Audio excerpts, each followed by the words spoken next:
Hey, welcome back, family. Today I'm gonna do a little bit of one sticking.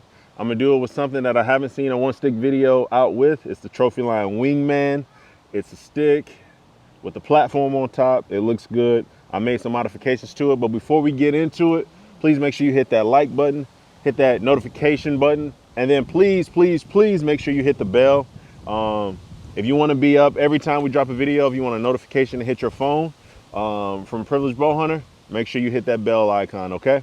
So without further ado, let's get into it. So I got this Eberly stock F1 mainframe with 2 bat wing pouches. If you watch the SRT video, we'll drop a link somewhere, a card or a link in the description. But basically you saw like how I pack my SRT setup. So I got the same thing, right? And on here is a Trophyline WINGMAN, okay? This is meant to go with 4 or 3 Novik sticks, and then I have the platform on top. So what we did was we just turned it into a one stick setup. So before I take it apart and get into the one stick setup, I want y'all to just see how compact this is and just how smooth of a setup this is. I mean, I can throw it on and I don't get caught on anything.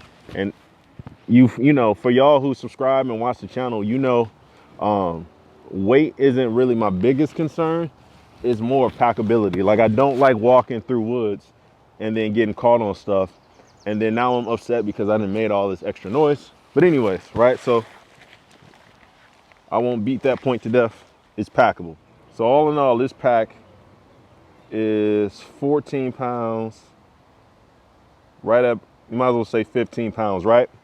Now, only thing I don't have in here is water. I keep a liter of water. I think a liter of water is 2.2 pounds. So 15 plus 2.2, you're looking at a little over 17 pounds for all of this. And you look, my camera arm is in here. The base, everything is in here for when I film some hunts. And then I just use my phone for the camera most of the time. So everything that I need to hunt, film, and everything in a 15-pound package, plus my saddle, okay? So I'm gonna go ahead and take this off. While I'm doing it, my saddle with the rope and everything that I need to get up into the tree, my saddle is at 6.9 pounds. I'm just not gonna take it off and weigh it, so you can take my word for it or don't. It's up to you. But here you go, Trophyline WINGMAN. Okay, so right off the bat, you can see there's like a super shiny part here. And I'll show you on the tree. I'll show you on the tree kind of like why I did that. But basically, I want my rope to be able, my tether rope to be able to sit in here with no sharp edges. And so this right here, this was flat. This was completely flat right here. Ground this out and made sure there was no sharp edges. So that way the rope can actually sit in here and not slip off side to side, because I just didn't think. So me, I stand at probably somewhere between 260 and 270 pounds. You saw how much my pack weighed. I usually carry that up with me on my back. So almost pushing 300 pounds total. I didn't want that tether to be slipping off of here. And I didn't know if that would possibly catch or eventually wear down that rope. And once again, y'all, I got to make it home. So ground that down. I'm hoping Trophyline starts doing this stock. You know what I mean? So Trophyline, feel free to take that, use that.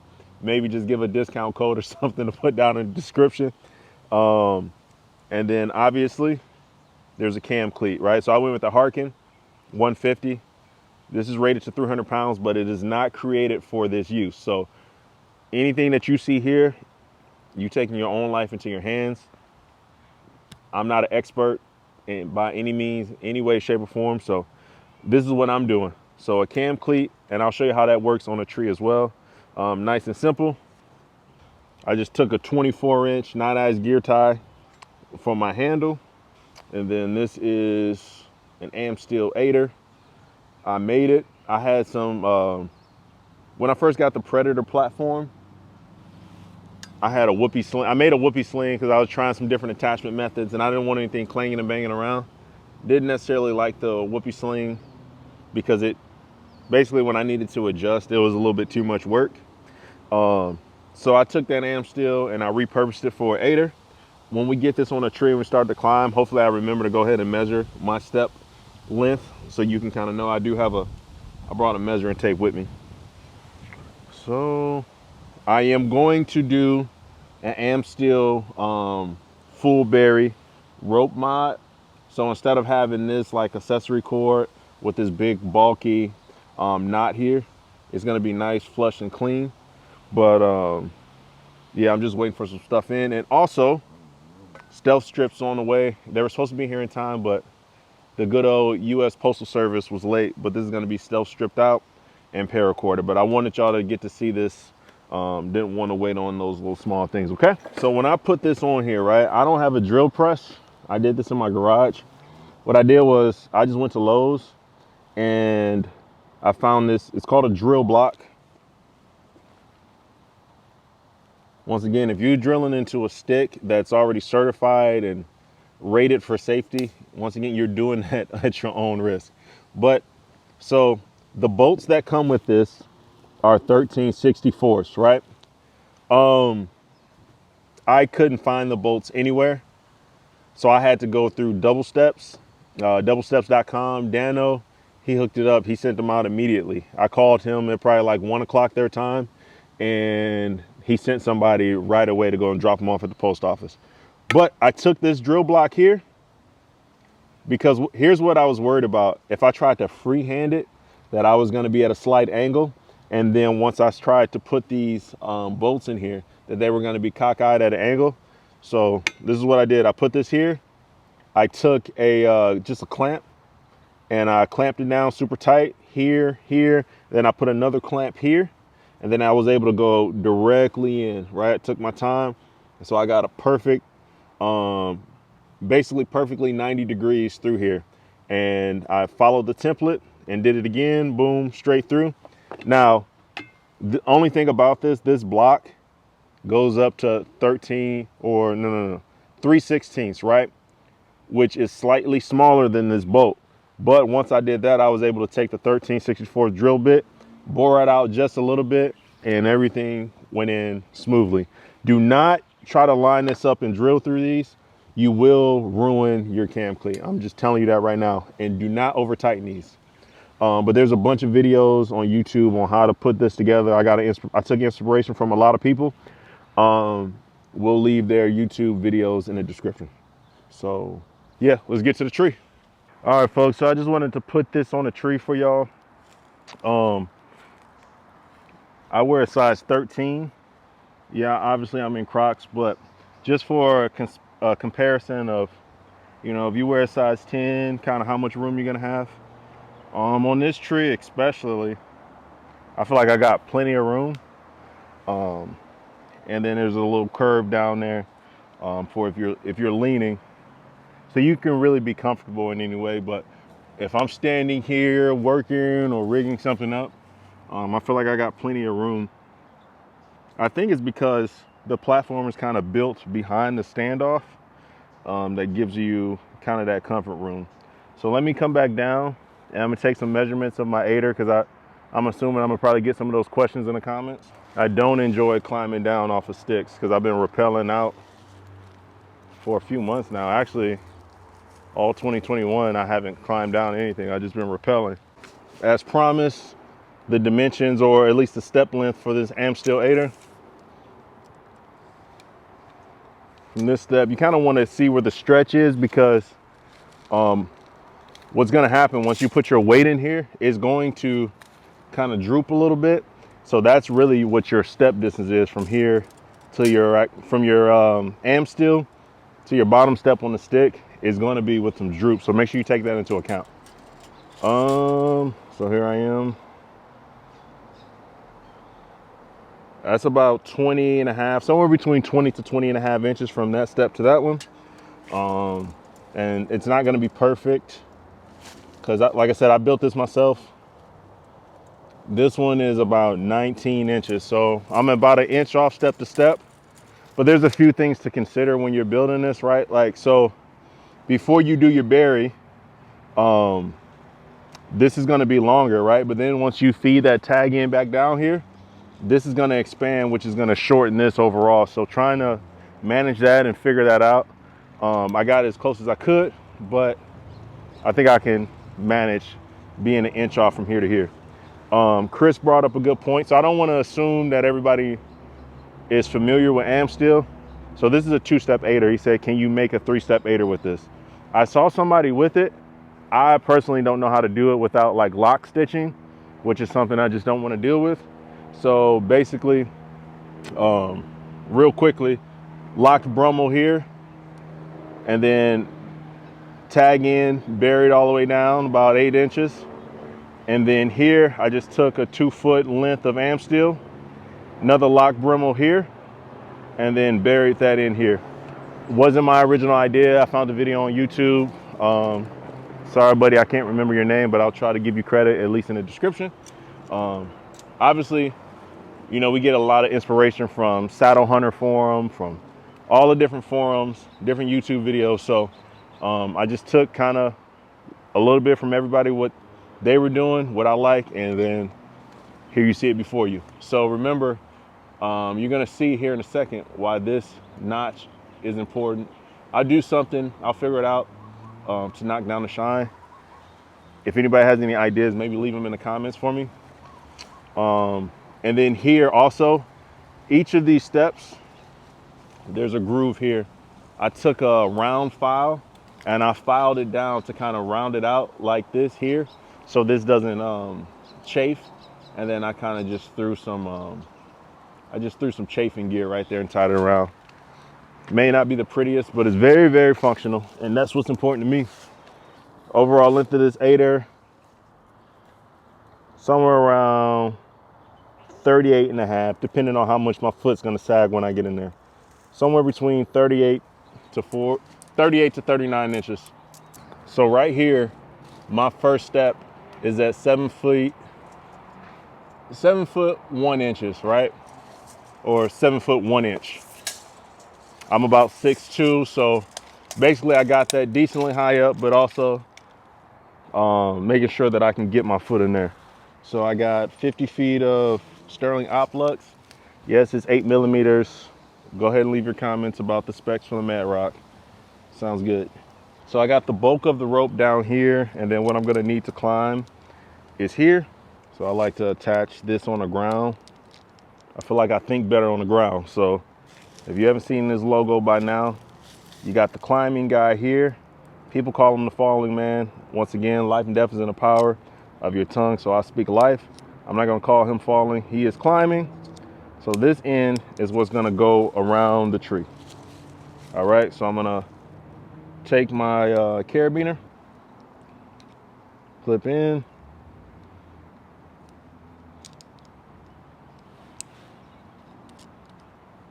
For me,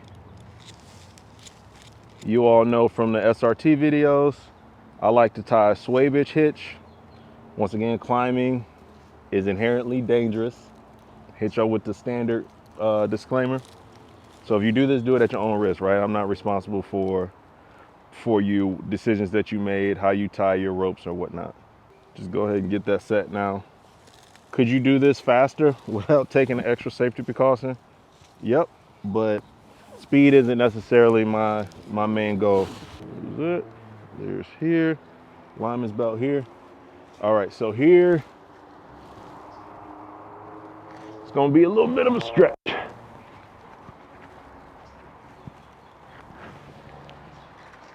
Just digging my toes in, getting up to this first step.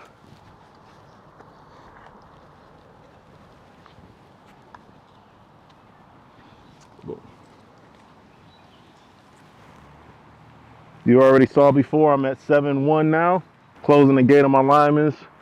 For me, I like to take my time. I see a lot of videos where like people are saying like their main goal is to show us how fast they can do a method. I mean, obviously you want a method to be practical, but I'm trying to make sure I don't miss anything. You know the cliche, slow is smooth, smooth is fast, and in my mind, smooth, not only is it fast, it's also safe. So just trying to be safe. Delta Quick Link. Got that from from Eastern Woods Outdoors as well.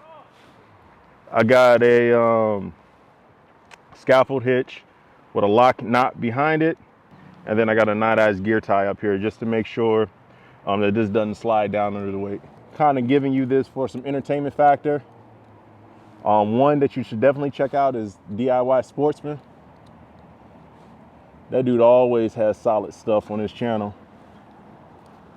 That's about as high as I can get this. And that's the point of the Night Eyes gear tie, right? So that can just lock that in.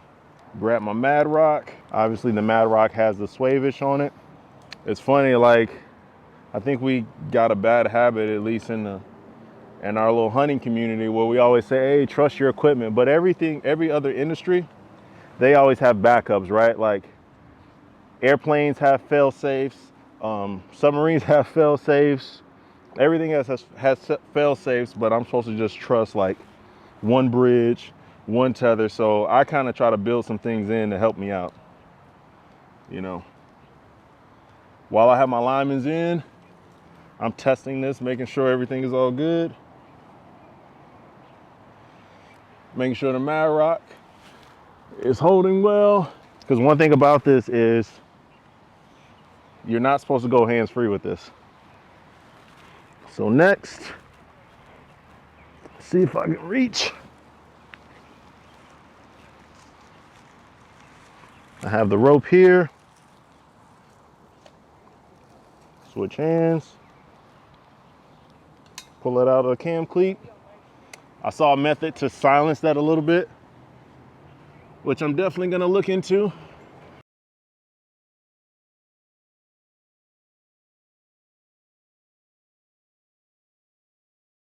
Now here is where that piece that I ground out, this is where this is important, right, for this rope.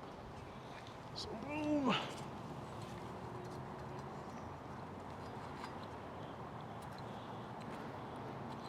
Now I feel comfortable.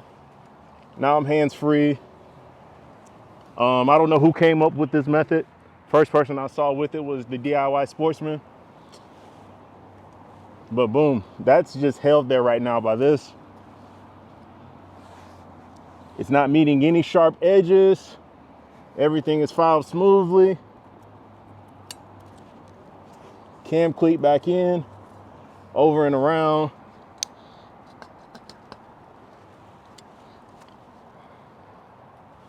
Now I'm bringing this down. My toes to the tree. Here is where, this is probably the most unsafe part of this climb, is when you get slack here. So I really like my lineman's belt.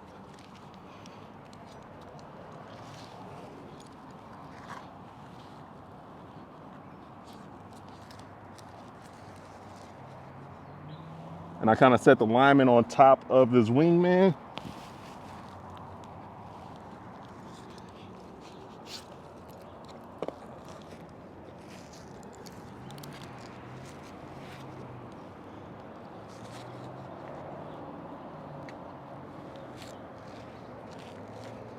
So I didn't advance my tether like everybody else does, because I'm using my lineman.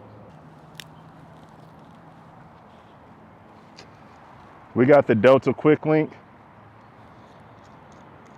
Yeah, I could break these branches off, but I'm just practicing. Getting my reps in before I actually take this out.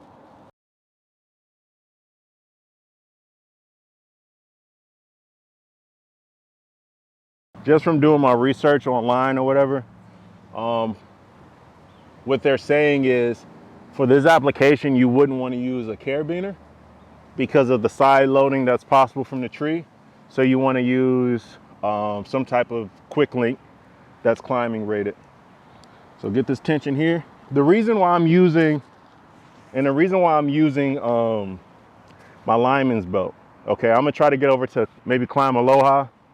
Maybe they can do the math for us.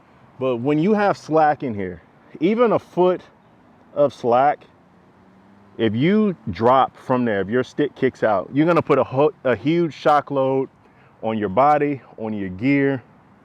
And you may cause some blood vessels to rupture, I don't know. And I don't know how much slack is too dangerous. So what I wanna do is same method I use when I'm using regular climbing sticks, is lineman's belt, okay? Yes, you will get scraped up, you get banged up, but I think that's probably the safer option. I'm gonna do more research to find out, you know, how much a 1 foot drop, 6 inches, 8 inches, what that would do to the human body, I don't know. But this is what I feel safe doing. So Chris is trying to do double duty down there, but we measured it. Now the wind's blowing super hard, but one move up here and I'm at 12 feet 4 inches. So I started at 7.1 and now I'm at 12.4. So 5 feet 3 inches moving it one time. Okay, not bad.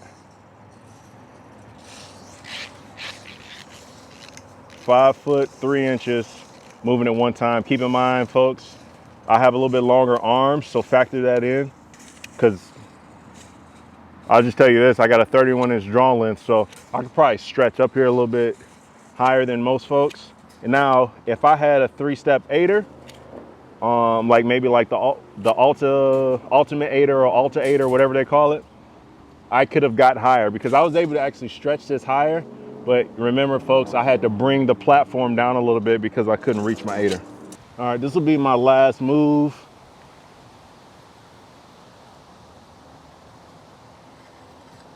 Feel like I'd have a decent amount of cover up there.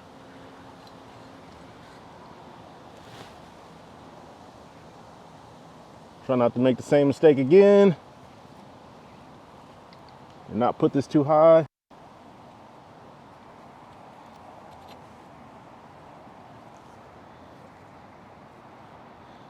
I tell you what, it is nice to be hands-free with this. I tried this before I ground this out, and I didn't like feeling like, hey, is that edge too sharp on here? But now that this is smooth, this really makes sense for me.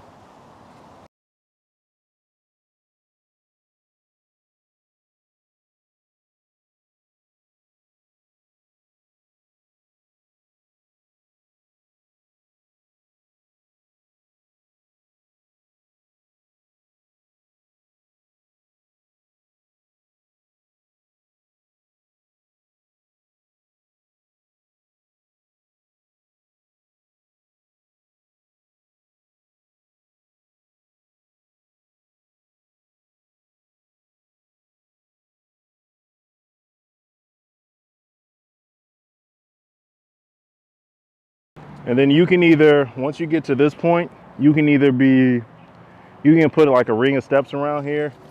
You can use this as a platform. For me, we'll see. I might, I think I'm just gonna use this as a platform.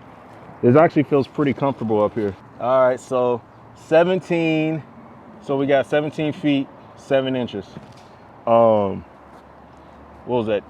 3 total moves, right? If you count the one from the bottom of the tree. So bottom of the tree, move one more time, and then one more to get here. I got 17 feet, 17 inches. So we're looking at around 5 feet per move. So at that point, I'll be up, if I moved one more time, I can get all into this stuff, which would actually be some pretty good cover. You know, I can break a little bit of this. I have a really good shooting lane and I'll be nice and hidden up there. Could I just rappel down off the Madrock? Yeah, 100%, no problem. But what I'm gonna do first, before I just rappel down, I'm gonna tie in my auto block.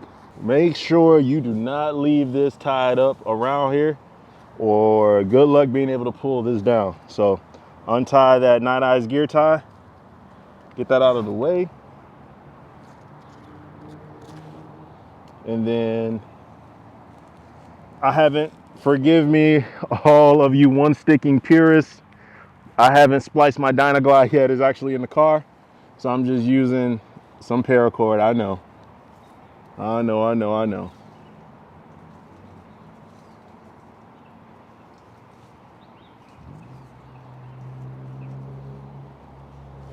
Chris, they get mad about your Dynaglide, man. They get mad about Dynaglide. Can't get these Crocs to let me walk down the tree, so I'm gonna have to slowly. There we go.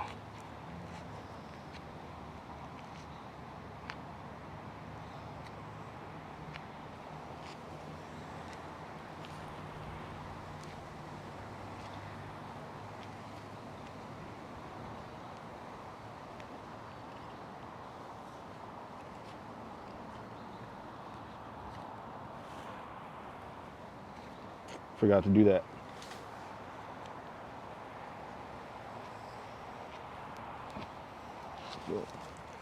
And we're done. If you've been following the channel, one thing you might be asking is, are you done with SRT? Absolutely not. But for SRT, I need that paracord loop in that tree. If I don't have that there already, then I'm gonna need this method. So I'll use the one stick.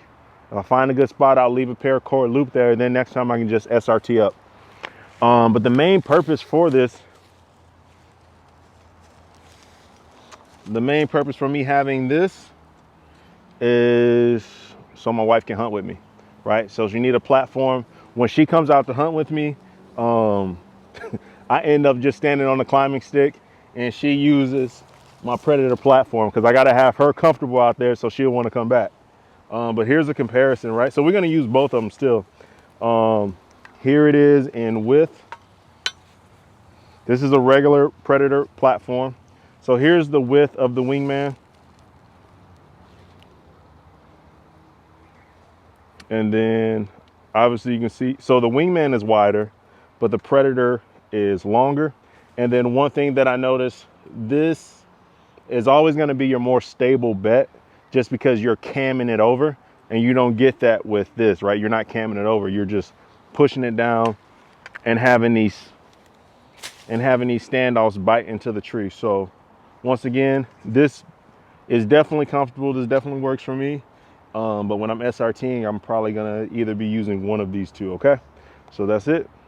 All right, family, thank y'all for watching. Once again, like, comment, share, and subscribe. If you don't know how to spell it, it's Privileged. I know you know how to spell bow hunter. Thank y'all. We love y'all. Peace.